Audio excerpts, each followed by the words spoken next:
Last video for 7.1. Now, this kind of example is when we get an equation that cannot be solved using things we've learned. However, we can use plug and chug to find the right answer.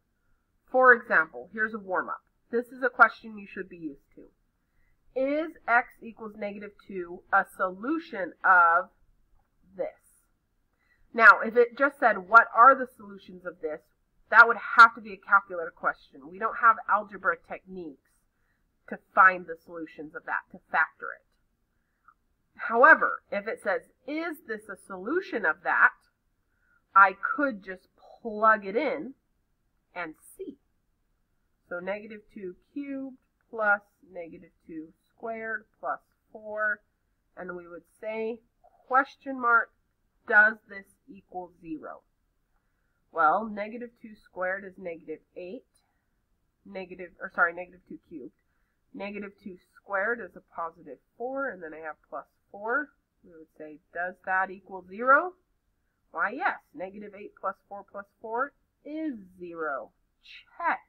So then we could say, yes, x equals -2 is a solution because I plugged it in and it worked.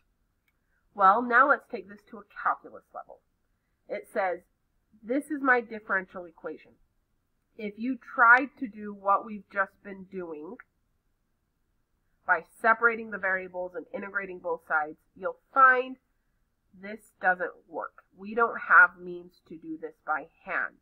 However, it says, is this a solution to this? I can check that. If I know y equals 1/2 e to the x plus e to the -x, let's plug this in for y. So I have y prime equals e to the x minus, let's plug in y, 1/2 e to the x plus e to the -x.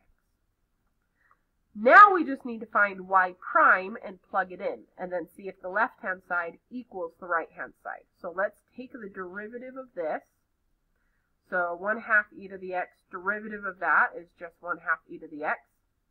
Derivative of the second one is going to be chain rule. So derivative of e to the -x is e to the -x times by derivative of the inside, which is -1. So my y prime is going to be 1/2 e to the x minus, because this is times by -1, e to the -x. Okay, so let's take this and plug it in for y prime, just like we plugged that in for y. So 1/2 e to the x minus e to the -x. Let's distribute that negative, so minus 1/2 e to the x minus e to the -x.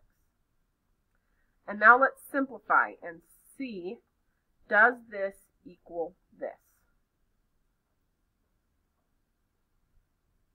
Well, if I have 1 e to the x minus 1/2 e to the x, that's going to be 1/2 e to the x. 1 minus 1/2. And then I have my minus e to the -x out there. And voila!